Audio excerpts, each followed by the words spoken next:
درود شریف پڑھ لیجیے آپ حضرات ایک مرتبہ آواز بلند. اللهم صل على محمد وعلى آل محمد كما صليت على إبراهيم وعلى آل إبراهيم إنك حميد مجيد.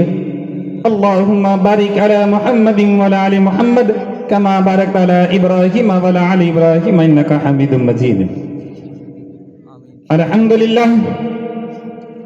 الحمد لله نحمده ونستعينه ونستغفره ونؤمن به ونتوكل عليه ونعوذ بالله من شرور أنفسنا ومن سيئات أعمالنا. من يهده الله فلا مضل له ومن يضلل فلا هادي له ونشهد أن لا إله إلا الله وحده لا شريك له ونشهد أن سيدنا ومولانا محمدا عبده ورسوله أرسله بالحق بشيرا ونذيرا بين يدي الساعة. أما بعد فأعوذ بالله من الشيطان الرجيم. بسم الله الرحمن الرحيم. قلنا إن اجتمعت الإنس والجن إلا ليعبدون آمنت بالله صدق الله العلي العظيم وصدق رسوله النبي الكريم. معزز و مکرم سامعین حضرات، اللہ رب العزت کا بے حد احسان و کرم ہوا کہ اللہ تبارک و تعالی نے ہمیں اور آپ لوگوں کو یہ سردی کے موسم میں تھوڑی دیر دین کی نسبت سے سننے اور سنانے کا موقع عنایت فرمایا. اللہ تبارک و تعالی سے دعا کریں کہ اللہ تعالی مجھے صحیح کہنے اور ہم سبوں کو اس پر عمل کرنے کی توفیق نصیب عطا فرمائے. آمین. اور اللہ تبارک و تعالی سے یہ بھی دعا کریں کہ اللہ تعالی ہم سبوں کو بیٹھنے کو بھی قبول فرما لے، کیونکہ یہ مجلس اہم اور بابرکت والی مجلس ہے، کیونکہ وقت کا قلت دامن گیر ہے اور یہ سردی کا موسم ہے. زیادہ دیر نہیں، بس 5 سے 10 منٹ آپ لوگوں کے بیچ رہیں گے، پھر انشاءاللہ دعا ہو جائے گی. میرے محترم بزرگوں اور دوستوں، میں نے قرآن مقدس کے ایک آیت کا ٹکڑا آپ حضرات کے سامنے روبرو کیا.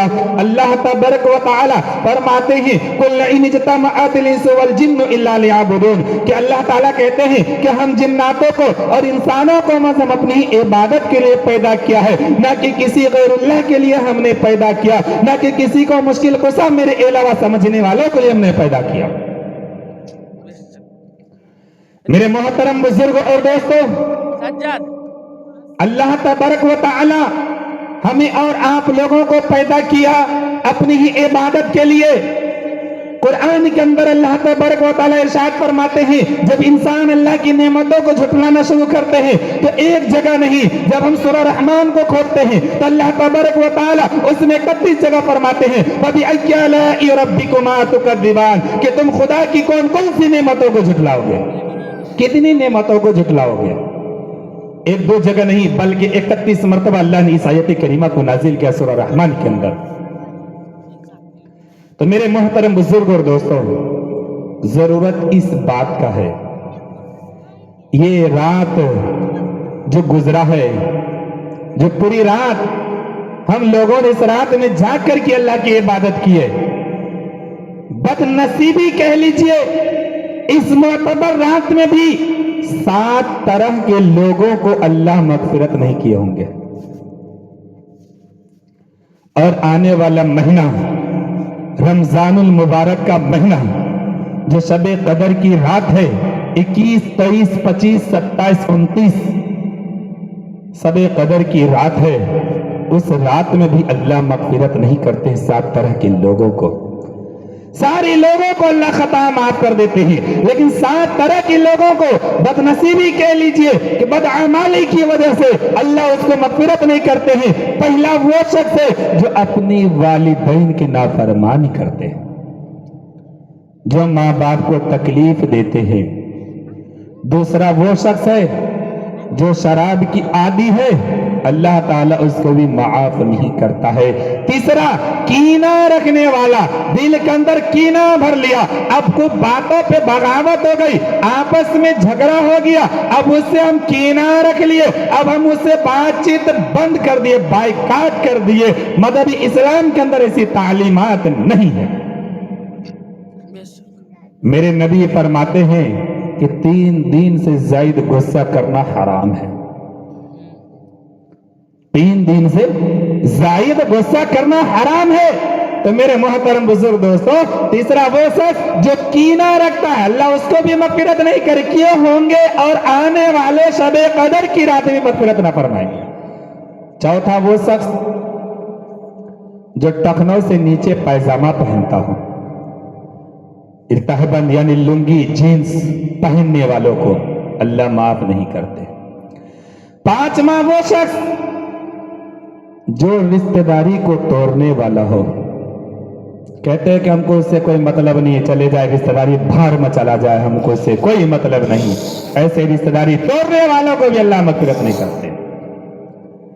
اور چھٹا قتل کرنے والوں کو، چھٹا قتل کرنے والوں کو. اور ساتواں ہے، میں نے بتلایا، والدین کی نافرمانی کرنے والا، شرک کرنے والا، جو اللہ کے علاوہ کسی کو شرک کرتا ہے. 7ویں نمبر پہ ہے کہ اللہ کے نزدیک جو کسی کو شرک کرتا ہے، اللہ کے علاوہ کسی کو اپنا معبود و خدا مانتا، اللہ تعالیٰ ایسے لوگوں کو مغفرت نہیں کرتے ہیں. تو میرے محترم بزرگ دوستو، میں ایک واقعہ 2 واقعہ میں عرض کر کے اپنی باتوں کو ختم کر دیتا ہوں. بہت معتبر واقعات ہے جو والدین کی نافرمان بنتے جا رہے ہیں. آئے دن سنتے ہیں کہ والدین کہتے ہیں کہ میرا بیٹا جو میرے باتوں کو نہیں مانتا، یہ پریشانی میں ڈالے ہوا ہے، یہ مصیبتوں میں ڈالا ہوا. سن لیجئے نوجوانوں، اپنی والدین کو ستانے والے ایک واقعہ بہت سوشل میڈیا کے ذریعے سے بھی آپ سن سکتے ہیں. میں نے پہلے ہی اشعاروں میں کہا تھا کہ انٹرنیٹ پر بھی آپ سرچ کر سکتے ہیں. وہ واقعہ کیا ہے؟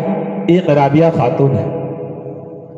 کیونکہ وقت کی قلت دامنگیر ہے جو میں تفصیلی بات تو نہیں کر سکتا. تفصیلی بات کروں گا تو گھنٹوں وقت گزر جائے گی، لیکن میں نے 10 سے 15 منٹ کے میں نے وعدہ کیا، انشاءاللہ اس سے میں قبل ہی اپنی باتوں کو ختم کر دوں گا. رابعہ خاتون کے والدین نے اس کا نکاح کیا. دل جمعی کے ساتھ اس واقعہ کو سنیے. رابعہ خاتون کو نکاح کیا اور بس راستے میں ایکسیڈنٹ ہو کر اس کا سفر گزر گیا. راستے سے گزر رہا تھا اور اس کے رابعہ خاتون کے خاوند ایکسیڈنٹ ہو گیا اور اسی میں اللہ کی وہ پرواز ہے، اللہ کی طرف چلے گئے. اللہ نے اس کو بلا لیا. اب رابعہ خاتون بیدوا ہو گئی اور وہ حمل سے تھی، 3 مہینے کی حمل سے تھی. اس کے بھائیوں نے اور اس کے والدہ نے کہا کہ بہن بیٹیاں تو نکاح کر لو. رابعہ خاتون کہتی ہے کہ میں ابھی دوسرا نکاح نہیں کر سکتی ہوں کیونکہ میرے پیٹ میں بچہ پل رہا ہے. جب بچے کی ولادت ہو گئی، جب بچہ بڑا ہوا، 2-2.5 سال کا ہوا، تو اس کے والد اور بھائی یہ عرض کرتے ہیں کہ اے رابعہ خاتون تم دوسرا نکاح کر لو. وہ کہتی ہے کہ اگر میں دوسرا نکاح کروں گی تو نہ جانے میرے دوسرے خاوند کو یہ میرا بیٹا پسند آئے گا یا کہ نہیں، یہ رکھنا گوارا کرے گا یا کہ نہیں. یہ سوچ کر کے پوری عمر گزار دی، نکاح نہیں کی. اپنے بیٹے کی محبت میں آ کر کے ایک دوسرے گھر کی نوکرانی بن گئی، چپڑاسی بن گئی اور مزدوری کر کے بیٹے کو پڑھائی لکھائی اس قائل بنا دی کہ ایک کمپنی کا پروفیسر بن گیا، بڑا بن گیا، بزنس مین کا پروفیسر جو کہا جاتا ہے کہ منشی کہا جاتا ہے وہ بن گیا. تو میرے محترم بزرگ اور دوستوں، پڑھا لکھا کر کے بیٹے کو اس قائل بنا دیا کہ وہ سوچتی تھی کہ میرا بیٹا میرے بڑھاپے کی حالت میں میری خدمت کرے گا، لیکن ایسا کچھ نہیں ہوتا ہے. میرے محترم بزرگ اور دوستو، جب رابعہ خاتون کے بیٹے کو جب نوکری لگ گیا تو رابعہ خاتون کہتی ہے کہ میں اپنے بیٹے کو میں نکاح کر دیتی ہوں، میں شادی کر دیتی ہوں کہ جیتے زندگی میں اپنے گھر میں بہو کو اور پوتے پوتی کو میں دیکھ لوں گی. میرے محترم بزرگ دوستو، یہ منشا تھا، یہ تمنا تھی ماں کی. ماں نے بیٹے کو نکاح کر دی، ماں نے بیٹے کو نکاح کر دیا. جب بہو گھر کے اندر آ گئی، آج کا سوسائٹی دیکھتے ہیں نا، 6 مہینہ 7 مہینہ سال بھر گزرا اور ساس بہو میں جھگڑا شروع، کٹ پٹ شروع. اسی طریقے سے ہوا. رابعہ خاتون کا بیٹا روزانہ अपना ऑफिस चला जाता था। जब ऑफिस से घर आता था तो राबिया खातून की बहू अपने खाविंद को कहती है कि आपकी माँ मुझे ये तकलीफ देती है, वो तकलीफ देती है, ये परेशानी करती है। राबिया खातून का बेटा कहता है ना, ऐसा नहीं हो सकता है, क्योंकि माँ ने मुझे दूसरा निकाह नहीं की और मुझे पढ़ाई मजदूरी करके पढ़ाई लिखाई इस काबिल बना दी कि मैं एक कंपनी का मैं मालिक बन गया हूँ। मेरे मोहतरम बुजुर्ग और दोस्तों, ऐसा ही कुछ दिन सिलसिला चलता रहा। बीवी घर जब उनके खाविंद राबिया खातून का बेटा जब घर पहुंचता है तो राबिया खातून की बहू कहती है कि आज मैं ये याद कर ली हूँ कि अगर तेरी माँ घर में रहेगी तो हम न रहेंगे, अगर तेरी माँ रहेगी घर में तो हम न रहेंगे। राबिया खातून के बेटा कोई जवाब नहीं देता है। वो कहता ऐसा नहीं हो सकता। फिर वो ऑफिस चला गया और राबिया खातून की बहू अपने खाविंद को फोन करके कहती है, अब मैं जा रही हूं अपने मैके, जब तक तेरी माँ तेरे घर में रहेगी तब तक हम नहीं रह सकेंगे, अगर हम रहेंगे तो तेरी माँ ना रहेगी, अगर तेरी माँ रहेगी तो हम नहीं रहेंगे। मेरे मोहतरम बुजुर्ग दोस्तों, राबिया खातून के बहू कपड़ा लेती है, अपने मैके चली जाती है। जब बेटा शाम के वक्त घर लौट करके आता है, माँ दस्तरखान लगा देती है, माँ दस्तरखान लगाती है और बेटे को खाने के लिए बैठा लेती है। जब बेटा खाना खाने के लिए बैठ जाता है तो बेटा आवाज देता है कि अरे माँ, मैं अगर एक बात कहूं कब तुझे कोई तकलीफ तो ना होगी। बेटा, माँ बोलती है, बेटा तू बोले क्या बोलना चाहते हो, मुझे कोई तकलीफ नहीं होगी, बताओ मेरी माँ। लेकिन माँ से बोलने से पहले बेटा कहता कि माँ, तेरा बीवी जो है, माँ तुम्हारी बहू जो है मेरी बीवी क्यों चली गई घर से? ये माँ सवाल करती है, कहती है बेटा देखो, तुम्हारी बहू जो है, तुम्हारी बीवी बगैर बताए हुए घर से बाहर चली गई, न मुझे कुछ बताई। चाहे तुम्हें हो सकता है तुम उसके खाविंद थे तो मैं कॉल करके कह दिया होगा कि मैं जा रही हूं मैके, लेकिन मुझे कुछ बताया नहीं और वो चुपचाप चली गई। तो उसका बेटा कहता है, राबिया खातून के बेटा, कि माँ मेरी बहू बीवी कहती थी कि तुम्हारी माँ ये तकलीफ है, वो तकलीफ है, फला फला तकलीफें दे रही है। माँ रोने की बजाय मुस्कुराती है, कहती है बेटा खैर छोड़ो, ये सब मैंने की। देखो माँ अपने ऊपर वो बोझ को ले ली, कहती है बेटा खैर कोई बात नहीं है, मैंने ये ऐसा किया, बेटा तुम जिसमें राजी हो मैं भी उसी में राजी हूं। ये कह करके बेटे को मना लेती है और बेटे को खाना खिला देती है। जब बेटा खाना खाने से फारिग हो जाता है, जब बेटा दोस्तों के पास जाता है तो दोस्त कहते हैं, सलाह क्या देते हैं? कहते देखो अब तुम्हारी माँ तो बूढ़ी हो गई, तुम उसको विधवा आश्रम में दाखिल कर दो और बीवी को घर ले आओ। बेटा जो है आपको जवाब नहीं दिया। कुछ दिन ऐसा ही चलता रहा तो फिर बेटा माँ से सवाल करता है, कहता है माँ अगर तुम्हारी इजाजत हो, तुम बुरा ना मानो तो मैं एक बात कहता हूं। माँ बोलती है बेटा बोलो क्या बात है? बेटा आवाज देता है, कहता है माँ मेरे दोस्तों ने, मेरे साथियों ने मुझे ये सलाह दिया कि तुम अपनी माँ को विधवा आश्रम में, यतीम खाने में तुम दाखिल कर दो। अगर माँ तेरी तरफ से अगर इजाजत है तो मैं तुम्हें उसमें विधवा आश्रम में दाखिल कर दूंगा और वहां कोई तकलीफें नहीं होगी, वहां दवाइयां भी मिलेगी, खाने के लिए भी मिलेगी। माँ तुम उसमें चले जाने के लिए तैयार हो? माँ बोलती है बेटा मैं जाने के लिए मैं तैयार हूं। नौजवानों उस वक्त का याद कर रखना जब तुम गोश्त के लुथरे थे, करवट नहीं बदल सकते थे, पानी नहीं पी सकते थे, और आज वो माँ को विधवा आश्रम में दाखिल कर देता है।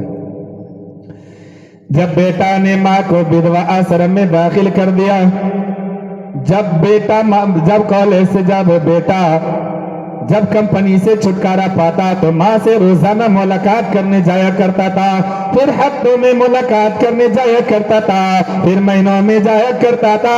इसी तरीके से 6 माह पर कभी साल भर पे जाया करता था। एक मर्तबा जब राबिया खातून के आखिरी वक्त आ गए, जब तबीयत ज्यादा बिगड़ गई, बेटे के पास खत भेजती है, बेटा कोई खत का जवाब नहीं देता है। माँ फिर राबिया खातून ये दूसरा खत भेजती है कि तुम्हारी माँ की आखिरी है, अगर तुम अपनी माँ को अगर देखना चाहते हो, जीते जिंदगी अगर बात करना चाहते हो, तो तुम अपनी माँ के पास आ जाओ, तुम अपनी माँ से मुलाकात कर लो। जब ये खत पढ़ा, बेटा ऑफिस को बंद किया, दौड़ते हुए वो विधवा आश्रम में पहुंचा, माँ से सवाल करता है कि माँ तू मुझे माफ कर दे, माँ बताओ तुझे क्या तकलीफें हुई।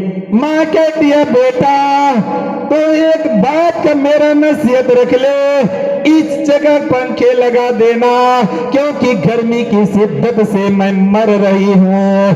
बेटा आवाज देता है, कहता है माँ अब तो दुनिया के अंदर रहेगी नहीं, तो ये पंखे लगाने की क्या जरूरत पड़ गई। बेटा माँ कहती है बेटा ना जाने तुम्हारे भी औलाद तुमको इसी मकाम पे ला करके खड़े कर देंगे, ताकि तुम्हारी रूह ये गर्मी की शिद्दत की वजह से ना हो पाए। मेरे मोहतरम बुजुर्ग और दोस्तों, ये जुमला कह करके अल्लाह की प्यारी हो गई। सोचिए, एक माँ है जो 9 माह पेट के अंदर रखी, 9 माह पेट के अंदर रखी, 2.5 साल दूध पिलाई और चलना सिखलाई। जब रोते थे तो माँ दौड़ कर आती थी, गले से लगा करके अपने बेटे को शिकम से दूध पिलाती थी।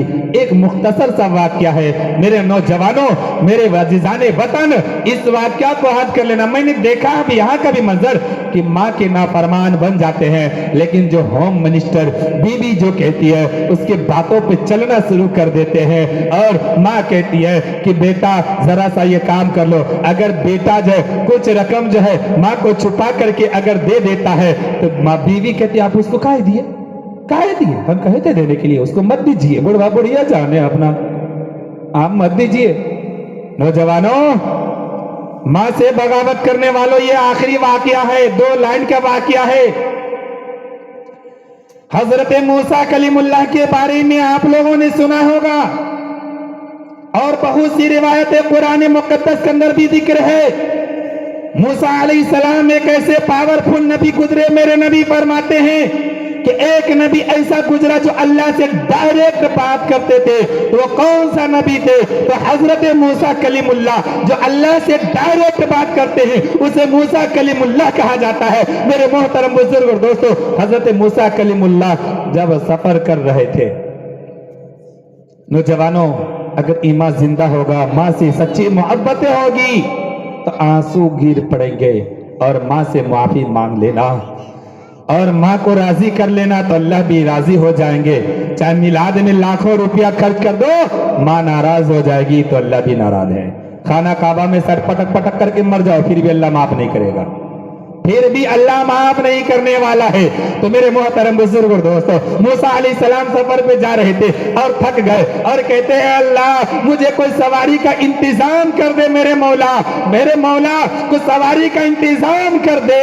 अल्लाह ताला कहते हैं कि मूसा कलीमुल्लाह तुम कुछ दूर आगे चले जाओ, वहां पर एक शख्स मिलेगा, तुम मुझसे कहना वो तुम्हारे लिए सवारी का इंतजाम कर देंगे। मूसा अलैहिस्सलाम गए, देखे पुराना कपड़ा पहने हुए वो शख्स बैठे हुए, पुराना कपड़ा और पुरानी चादर ओढ़े बैठे हुए थे। उसने कहने लगा ये कौन है, मैं किससे कहूं, खैर हो सकता ये होगा अल्लाह ने मुझे भेजा, मुझे खैर क्या, अल्लाह ने भेजा, मैं इनके पास आया। मूसा अलैहिस्सलातु वस्सलाम मुझसे कहते हैं कि मैं अल्लाह का नबी मूसा हूं और अल्लाह ने मुझे आपके पास भेजा है, आपको सवारी का इंतजाम कर दे। मूसा अलैहिस्सलाम कहते ना इनके पास घोड़ा है ना ऊंट है, कुछ है ही नहीं, ये किस चीज का सवारी का इंतजाम कर देगा, कुछ तो है ही नहीं, ना हाथी है ना घोड़ा है ना ऊंट है, तो हम किस पे सवार करेंगे। मूसा अलैहिस्सलाम कहने लगे खैर कोई बात नहीं, अल्लाह ने मुझे भेजा है, मैं इससे फरियाद करता हूँ।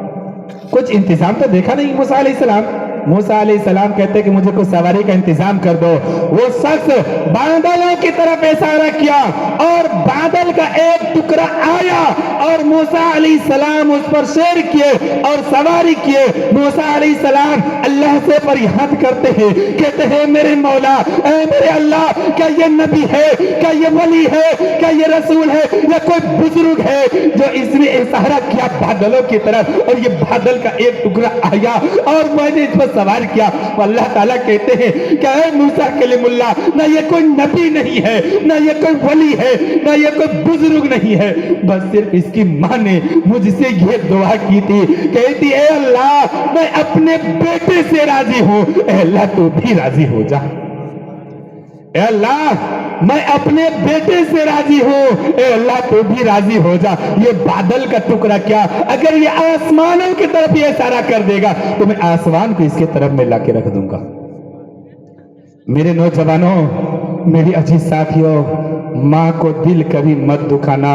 माँ के कदमों के तले जन्नत है और बाप जन्नत का दरवाजा है। बाप जन्नत का दरवाजा है। वाकया तो बहुत जहन पर आते हैं, लेकिन ये सर्दी का मौसम है, मैं खुल करके बातें तो नहीं कर सकता। बस मैं यही इतना ही कहूंगा कि बूढ़ी माँ, शायर कहता है कि अगर बूढ़ी ज़ईफा माँ बेटे से बादाम की छिलका मांगी तो वो नहीं आ सका। बूढ़ी ज़ईफा माँ बादाम के छिलके मांगी तो वो नहीं आ सका। बीबी के एक इशारे पे बादाम आ गया। बीबी के एक इशारे पे बादाम आ गया। अगर माँ बोल दे बेटा 5 ये काम कर लो, तो बेटा क्या जवाब देता, माँ 5 मिनट। अगर बीवी कह दे, अगर शौहर बाइक पे बैठ गया, बीवी कह दे सुनिए जरा साथ, गाड़ी से उतर जाएंगे, फौरन चले जाएंगे। मेरे नौजवानों, ऐसा ना कीजिए, माँ की इताअत कीजिए। माँ के कदमों के तो जन्नत है। मेरे नबी फरमाते हैं कि अगर मैं नफल नमाज की हालत में रहता और मेरी माँ आमना ये आवाज देती, कहती बेटा मोहम्मद तू मुझे एक गिलास ठंडा पानी पिला दे, तो मैं नीयत तोड़ करके मैं अपनी माँ आमना को पानी पिला देता। मेरे मोहतरम बुजुर्ग और दोस्तों, अजीज़ान गिरामी, अल्लाह तबारक व तआला से दुआ करें कि जितनी बातें कही गई है, अल्लाह तबारक व तआला हम सबको इन चंद बातों पर अमल करने की तौफीक नसीब अता फरमाए और वालिदैन के साथ अच्छा सलूक करने की तौफीक नसीब अता फरमाए। आमीन व आखिर दवाना अल्हम्दुलिल्लाहि रब्बिल आलमीन। अब आइए मैं आपके इमाम व खतीब हजरत मौलाना मुजाहिदुल इस्लाम साहब को मैं इन असारों के साथ और वो नाते पाक भी पढ़ेंगे, फिर उसके बाद चंद मिनट वादो नसीहत भी करेंगे, क्योंकि वक्त बहुत ज्यादा हो चुका है। माँ के हवाले ये चंद असार है, मैं उनके तरफ रुजू करता हूँ। शेर देखेंगे आप हजरात। माँ की एक दुआ जिंदगी बना देगी, माँ की एक दुआ जिंदगी बना देगी, खुद तो रोएगी मगर तुमको हंसा देगी। खुद तो रोएगी मगर तुमको हंसा देगी, भूल कर भी ना रुलाना माँ को कभी, भूल कर भी ना रुलाना माँ को कभी, क्योंकि एक छोटी सी बद्दुआ अर्श को हिला देगी। हजरत मौलाना मुजाहिदुल इस्लाम साहब माइक पर।